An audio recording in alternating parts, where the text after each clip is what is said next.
လူကြီးမင်းတို့ထပ်မိတ်ဆက်ပြီးမဲ့အေချန်လာပါတဲ့ချင်းမိုင်မျိုးရဲ့ Austrian Really Samsung Air Project ဒီ project မှာဆိုရင်အိမ်ဆိုင်3ဆိုင်ရှိပြကျွန်တော်ထဲမှာစီးစီးလိုက်ပြပါမယ်ပထမအိမ်ဆိုင်ကတော့ Capitol Hill Twin House 128 square meter အိမ်ခန်း3ခန်းရေချိုးခန်း2ခန်းနဲ့ကားပါကင်နဲ့ပြီးပေါအောင်မှာဖြစ်ပါတယ်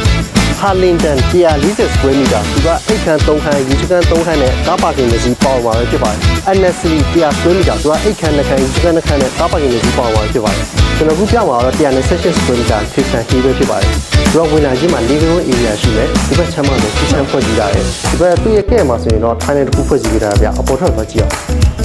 အပေါ်ထပ်မှာဆိုရင်အိတ်ခန်း3ခန်းနဲ့ toilet တစ်ခုဖွဲ့ကြည့်ပေးထားတွေ့ရပါတယ်ဗျဒီမှာဆိုအိတ်ခန်း2ခန်းရှိမယ်ဒါတော့နောက်မှာတော့ toilet လေးဖွဲ့ကြည့်ပေးထားတွေ့ရပါတယ်